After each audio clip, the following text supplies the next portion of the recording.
ನಮಸ್ಕಾರ ಸ್ನೇಹಿತರೆ. ಇಡೀ ದೇಶದಾದ್ಯಂತ ಇರುವ ಎಲ್ಲ BPL, APL ಮತ್ತು ಅಂತ್ಯೋದಯ ರೇಷನ್ ಕಾರ್ಡ್ ಬಳಕೆ ಮಾಡುತ್ತಿರುವ ಪ್ರತಿಯೊಬ್ಬರಿಗೂ ಕೂಡ ಇದೀಗ ಕೇಂದ್ರ ಸರ್ಕಾರದಿಂದ 8 ಬಂಪರ್ ಗಿಫ್ಟ್ ಬಂದಿದೆ.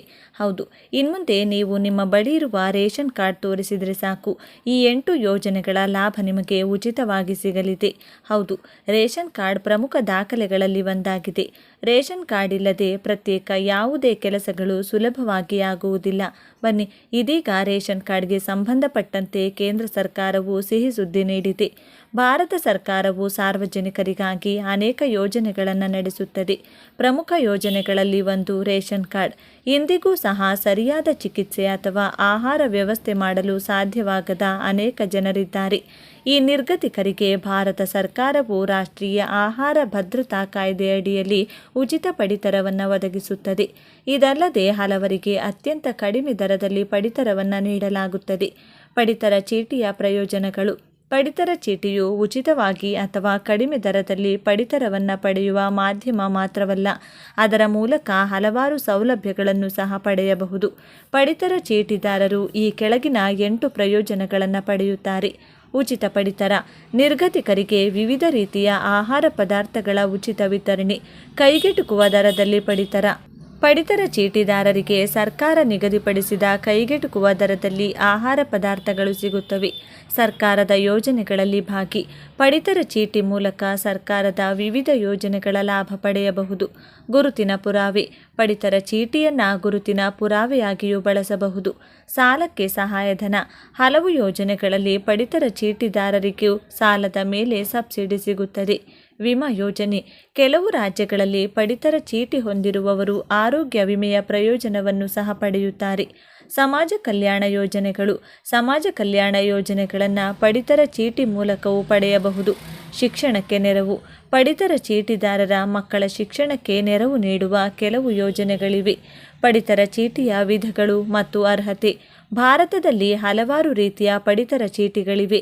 ಇವುಗಳನ್ನು ಜನರ ಅಗತ್ಯತೆಗಳು ಮತ್ತು ಆದಾಯದ ಆಧಾರದ ಮೇಲೆ ತಯಾರಿಸಲಾಗುತ್ತದೆ.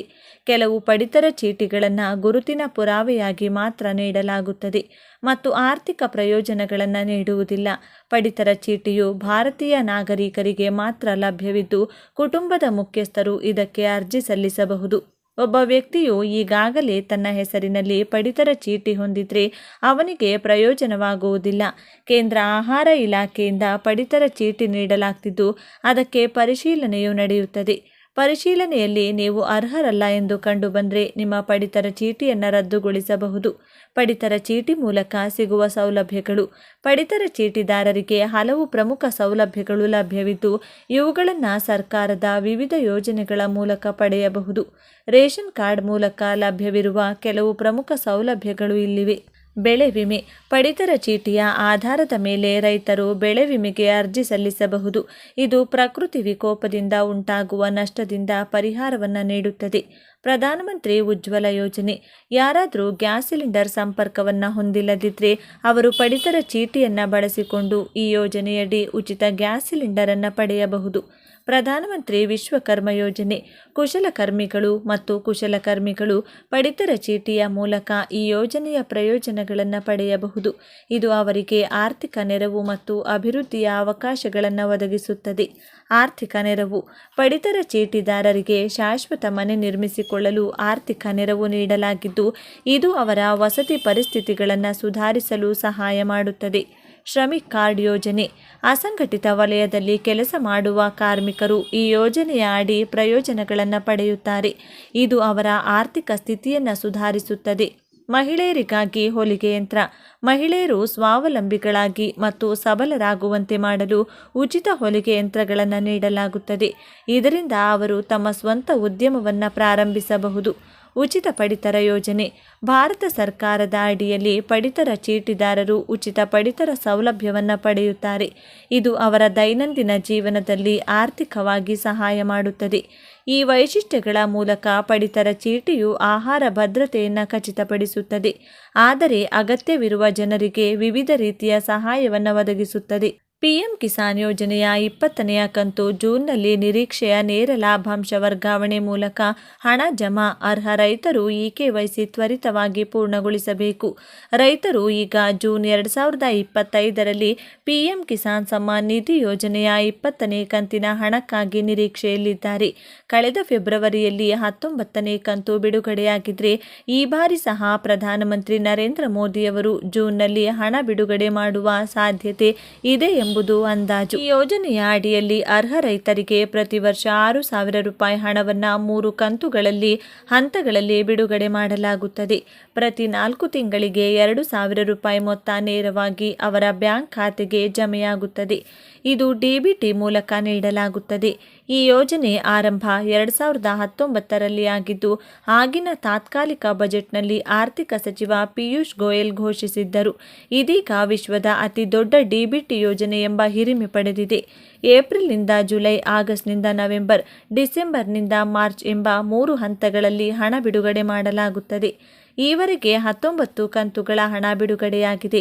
2025ರ ಫೆಬ್ರವರಿಯಲ್ಲಿ ಬಿಡುಗಡೆಯಾದ 19ನೇ ಕಂತಿನಲ್ಲಿ ಸುಮಾರು 9.8 ಕೋಟಿ ರೈತರಿಗೆ ಲಾಭವಾಗಿದೆ. ಇದರಲ್ಲಿ 2.4 ಕೋಟಿ ಮಹಿಳೆಯರು ಸೇರಿದ್ದಾರೆ ಎಂಬ ಮಾಹಿತಿ ಸರ್ಕಾರ ನೀಡಿದೆ. ಪಿಎಂ ಕಿಸಾನ್ ಪಥಕದ ಮುಂದಿನ ಕಂತು ಬಗ್ಗೆ ಅಧಿಕೃತ ದಿನಾಂಕ ಇನ್ನೂ ಪ್ರಕಟವಾಗಿಲ್ಲ. ಆದರೆ ನಿಪುಣರ ಪ್ರಕಾರ ಜೂನ್ 24ರಂದು ಹಣ ಬಿಡುಗಡೆಯಾಗುವ ಸಾಧ್ಯತೆ ಇದೆ. ಈ ಹಿನ್ನೆಲೆಯಲ್ಲಿ ರೈತರು ತಮ್ಮ ಇಕೆವೈಸಿ ನವೀಕರಣ ಮಾಡುವುದು ಅತ್ಯಗತ್ಯ. ಹಣ ಪಡೆಯಲು ಅರ್ಹರಾಗಿರುವವರು ಈಗಲೇ ತಮ್ಮ ದಾಖಲೆ ಪರಿಶೀಲಿಸಿಕೊಳ್ಳಬೇಕು. ಹಾಗೆಯೇ ಇಷ್ಟರವರೆಗೆ ನೋಂದಣಿ ಮಾಡದೇ ಇದ್ದರೆ ತಕ್ಷಣವೇ ನೋಂದಾಯಿಸಿಕೊಳ್ಳಬೇಕೆಂದು ಕೃಷಿ ಇಲಾಖೆ ಅಧಿಕಾರಿಗಳು ಮನವಿ ಮಾಡುತ್ತಿದ್ದಾರೆ. ಚಿನ್ನದ ಮೇಲೆ ಸಾಲ ಪಡೆಯುವ ಜನಪ್ರಿಯತೆ ಹೆಚ್ಚುತ್ತಿರುವ ಹಿನ್ನೆಲೆಯಲ್ಲಿ ಮತ್ತು ಈ ವಿಭಾಗದಲ್ಲಿ ಹೆಚ್ಚುತ್ತಿರುವ ಅನುತ್ಪಾದಕ ಸಾಲದ ಸಂಖ್ಯೆಗೆ ಪ್ರಕ್ರಿಯೆಯಾಗಿ ಭಾರತೀಯ ರಿಸರ್ವ್ ಬ್ಯಾಂಕ್ ಇತ್ತೀಚೆಗೆ ಚಿನ್ನದ ಸಾಲಗಳಿಗೆ ಹೊಸ ಮಾರ್ಗಸೂಚಿಗಳನ್ನು ಪ್ರಸ್ತಾಪಿಸಿದೆ. ಈ ಬದಲಾವಣೆಗಳು ಚಿನ್ನದ ಸರಿಯಾದ ಮೌಲ್ಯಮಾಪನವನ್ನು ಖಚಿತಪಡಿಸುವುದು, ಸಾಲದಾತರು ಮತ್ತು ಸಾಲಗಾರರಿಬ್ಬರನ್ನು ರಕ್ಷಿಸುವುದು ಮತ್ತು ಚಿನ್ನದ ಸಾಲಗಳ ದುರುಪಯೋಗವನ್ನು ತಡೆಯುವ ಗುರಿಯನ್ನು ಹೊಂದಿದೆ. ಆರ್ಬಿಐಯ ಕರಡು ಚಿನ್ನದ ಸಾಲ ಮಾರ್ಗಸೂಚಿಗಳಲ್ಲಿ ಪ್ರಮುಖ ಬದಲಾವಣೆಗಳು: ಮೌಲ್ಯಕ್ಕೆ ಸಾಲ ಅನುಪಾತ: ಬಳಕೆ ಚಿನ್ನದ ಸಾಲಗಳಿಗೆ ಗರಿಷ್ಠ ಎಲ್ಟಿವಿ ಅನುಪಾತವನ್ನು 75%ಗೆ ನಿಗದಿಪಡಿಸಲಾಗಿದೆ. ಇದರರ್ಥ ಪ್ರತಿ 100 ರೂಪಾಯಿ ಮೌಲ್ಯದ ಚಿನ್ನವನ್ನು ಒತ್ತೆ ಇಡಲು ಸಾಲಗಾರನು 75 ರೂಪಾಯಿವರೆಗೆ ಸಾಲವನ್ನು ಪಡೆಯಬಹುದು. ಚಿನ್ನದ ಮೌಲ್ಯಮಾಪನ: ಮೇಲಾಧಾರವಾಗಿ ಬಳಸುವ ಚಿನ್ನದ ಶುದ್ಧತೆಯನ್ನು ನಿರ್ಣಯಿಸಲು ಸಾಲ ನೀಡುವವರು ಪ್ರಾಮಾಣೀಕೃತ ಕಾರ್ಯವಿಧಾನಗಳನ್ನು ಸ್ಥಾಪಿಸಬೇಕು. ಈ ಮೌಲ್ಯಮಾಪನವನ್ನು ಅರ್ಹ ಪರೀಕ್ಷಕರು ನಡೆಸಬೇಕು ಮತ್ತು ಮೌಲ್ಯಮಾಪನದ ಸಮಯದಲ್ಲಿ ಚಿನ್ನ ಅಡ ಇಡುತ್ತಿರುವವರು ಹಾಜರಿರಬೇಕು. 22 ಕ್ಯಾರೆಟ್ ಶುದ್ಧತೆಯ ಆಧಾರದ ಮೇಲೆ ಚಿನ್ನವನ್ನು ಮೌಲ್ಯೀಕರಿಸಲಾಗುತ್ತದೆ ಮತ್ತು ಚಿನ್ನವು ಕಡಿಮೆ ಶುದ್ಧತೆಯನ್ನು ಹೊಂದಿದ್ರೆ ಮೌಲ್ಯವನ್ನು ಅದಕ್ಕೆ ಅನುಗುಣವಾಗಿ ಸರಿಹೊಂದಿಸಲಾಗುತ್ತದೆ. ಮಾಲೀಕತ್ವದ ಪುರಾವೆ: ಚಿನ್ನದ ಮಾಲೀಕತ್ವವನ್ನು ಸ್ಪಷ್ಟವಾಗಿ ಸ್ಥಾಪಿಸದ ಹೊರತು ಚಿನ್ನದ ಸಾಲಗಳನ್ನು ವಿಸ್ತರಿಸಲಾಗುವುದಿಲ್ಲ. ಮಾರಾಟದ ಮೂಲ ಬಿಲ್ ಇಲ್ಲದ ಸಾಲಗಾರರು ಮಾಲೀಕತ್ವವನ್ನು ಪರಿಶೀಲಿಸುವ ಘೋಷಣೆಯನ್ನು ಸಲ್ಲಿಸಬೇಕು. ಸಾಲದ ಉದ್ದೇಶ: ಬಳಕೆ ಮತ್ತು ಆದಾಯ ಉತ್ಪಾದಿಸುವ ಉದ್ದೇಶಗಳಿಗಾಗಿ ಸಾಲಗಳನ್ನು ವಿಭಿನ್ನವಾಗಿ ಪರಿಗಣಿಸಲಾಗುತ್ತದೆ. ಅಲ್ಲದೆ ಹಣವನ್ನು ಉದ್ದೇಶಿತ ಉದ್ದೇಶಗಳಿಗಾಗಿ ಬಳಸಲಾಗಿದೆಯೇ ಎಂದು ಖಚಿತಪಡಿಸಿಕೊಳ್ಳಲು ಸಾಲದಾತರು ಆದಾಯ ಉತ್ಪಾದಿಸುವ ಸಾಲಗಳ ಬಳಕೆಯನ್ನು ಮೇಲ್ವಿಚಾರಣೆ ಮಾಡಬೇಕಾಗುತ್ತದೆ. ಬಳಕೆ ಸಾಲಗಳು: ವಿಶೇಷವಾಗಿ ಬುಲೆಟ್ ಸಾಲಗಳು ಕೇವಲ ಚಿನ್ನದ ಮೌಲ್ಯ ಮಾತ್ರವಲ್ಲದೆ ಆದಾಯ ಉತ್ಪಾದಿಸುವ ಸಾಲಗಳ ಮೊತ್ತ ಮತ್ತು ಅವಧಿಯು ಸಾಲಗಾರನ ಕ್ರೆಡಿಟ್ ಅವಶ್ಯಕತೆಗಳು ಮತ್ತು ಚಟುವಟಿಕೆಯಿಂದ ನಿರೀಕ್ಷಿತ ನಗದು ಹರಿವನ್ನು ಆಧರಿಸಿರುತ್ತದೆ. ಸಾಲದ ಪ್ರಮಾಣಗಳ ಮೇಲಿನ ನಿರ್ಬಂಧಗಳು: ನೀವು ಸಾಲ ಪಡೆಯಲು ಚಿನ್ನ ಒತ್ತೆ ಇಡುತ್ತಿದ್ದರೆ ಸಾಲಕ್ಕಾಗಿ ಒತ್ತೆ ಇಡಬಹುದಾದ ಗರಿಷ್ಠ ಚಿನ್ನವನ್ನು ಪ್ರತಿ ಸಾಲಗಾರನಿಗೆ 1 ಕೆಜಿಗೆ ಮಿತಿಗೊಳಿಸಲಾಗಿದೆ.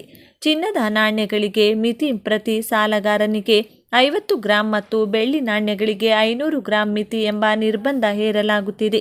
ಅಲ್ಲದೆ ಹಳೆಯ ಸಾಲದ ಎಲ್ಲ ಬ್ಯಾಂಕುಗಳಲ್ಲಿ ಬಾಕಿಗಳನ್ನು ತೀರಿಸದ ಹೊರತು ಅದೇ ಚಿನ್ನದ ಮೇಲಾಧಾರವನ್ನು ಮತ್ತೆ ಒತ್ತೆ ಇಡುವುದನ್ನು ನಿಷೇಧಿಸಲಾಗಿದೆ.